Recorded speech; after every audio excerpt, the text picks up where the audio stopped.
KPS recording studio Reshma बाजार।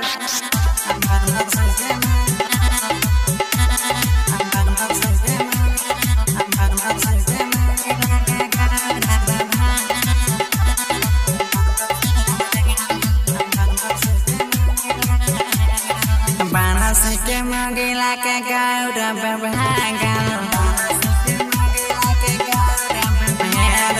बानस के मगिला के गौरव भागल, रहत रत भैर चिंता से जागल, रहत रत भैर चिंता से जागल,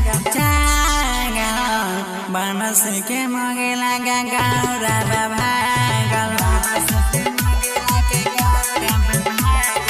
बानस के मगिला के गौरव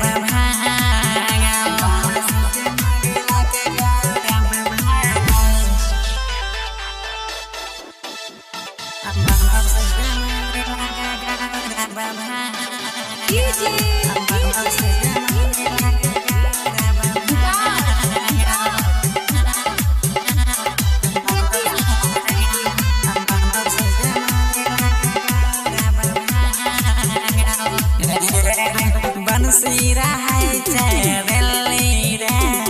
गौरव ठोकै रे केली रे, लाजो न लागल ओकरा,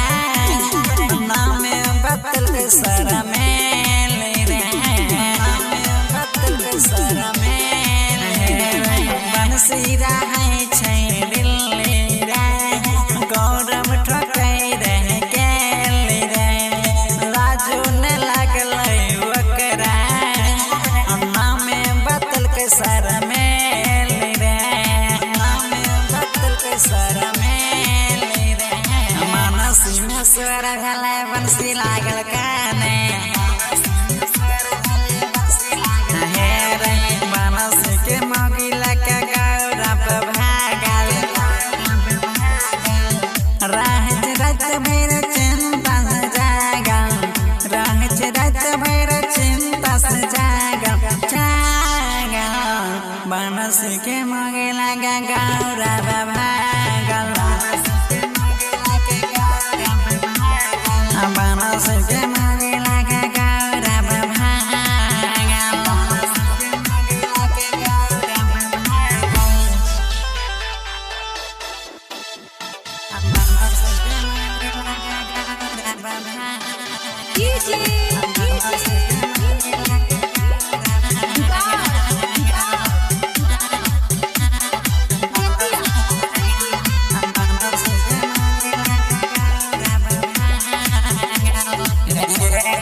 राइटर सुमन कहे छा बाते कले न मानी रे, 3-4 महीना से चले रहे प्रेम के ओकर कहानी रे, राइटर सुमन कहे छा बाते कले न मानी रे, 3-4 महीना से चले रहे प्रेम के ओकर कहानी रे, प्रेम के ओकर कहानी रे, बानस का छैरी के गौरव नुंग गेलै, बानस के मगिला के गौरव भागल, बानस के मगिला के गौरव भागल, रहत रत भैर चिंता से जागल, रहत रत भैर चिंता से जागल, बानस के मगिला के गौरव भागल, बानस के मगिला के गौरव भागल। Recording by Suman Sargam HD। KPS recording studio Reshma Bazar Madhepura.